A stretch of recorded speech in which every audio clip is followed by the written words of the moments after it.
Hi guys, this is me, Mrs. Moulton. I'm so excited to be here today to read you one of my favorite books. I would love you to listen and then see if you can determine the underlying message in this book. This book is called The Lonely Little Seashell, written by Beth Carter and illustrated by Sarah Fox. The Lonely Little Seashell. One day, very early in the morning, a little red-haired girl went walking on the beach. The sun was just coming up.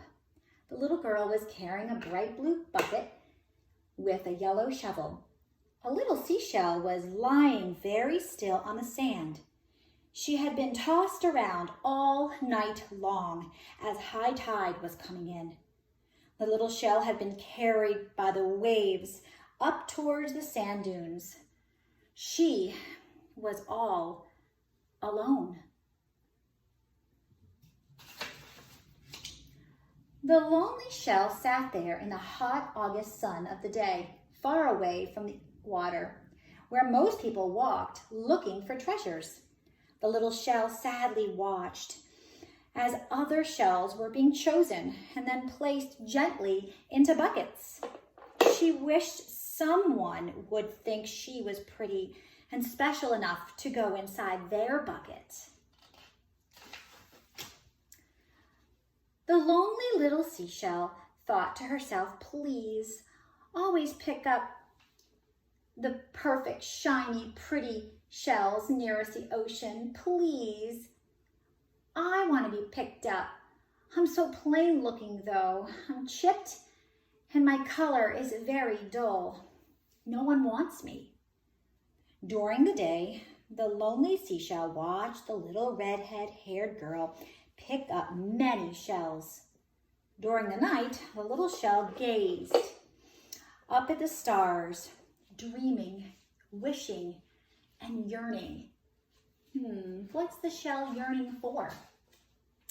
On the next day, which was the day next to her last day of vacation, the little red-haired girl's vacation came with a fierce storm that blew ashore.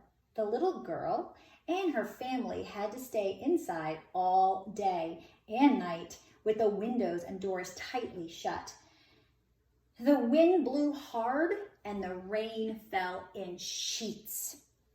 The ocean was rough and the waves crashed high up against the protective dunes. The lonely little seashell was tossed this way and that.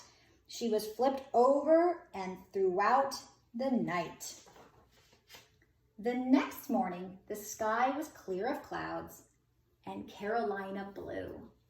So after that storm, it was a beautiful day. As the little red-haired girl's family was packing up their car to go home, she ran down to the boardwalk for one last glimpse at the ocean. The little girl spied something that caught her eye. There, at the bottom of the steps, lay a lonely little seashell. Is that the seashell that we've been listening to? The little girl bent down, picked up the shell, and while gazing at it, said, "You look very pretty and special to me. You are perfect." The lonely little seashell was very confused. She did not realize that the storm had left her upside down. The little red-haired girl was looking at the shell's underside, where it was smooth and it was full of beautiful, rich colors. And it was as clear as a little girl could see her own reflection. Just then, the little girl heard her mother calling from a distance, "Emma, it's time to go." She gently held the beautiful and very joyful seashell in her hand and ran up to the car. Emma showed the little shell to her mother, saying, Look what I found, Mommy. I'm going to take it home and keep it safe." "It's beautiful, sweetie," said her mother, smiling. Emma, grinning back, very gently placed the shell in her front pocket.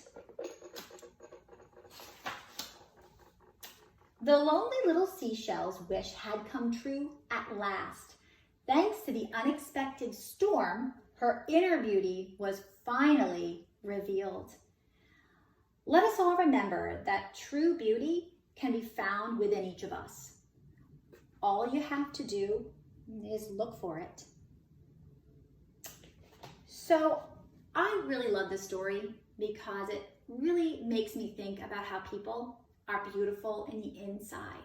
It's not about the outside, and it never will be. It's about who you are as a person and how you lead with your heart. Thank you for being such great friends. Bye.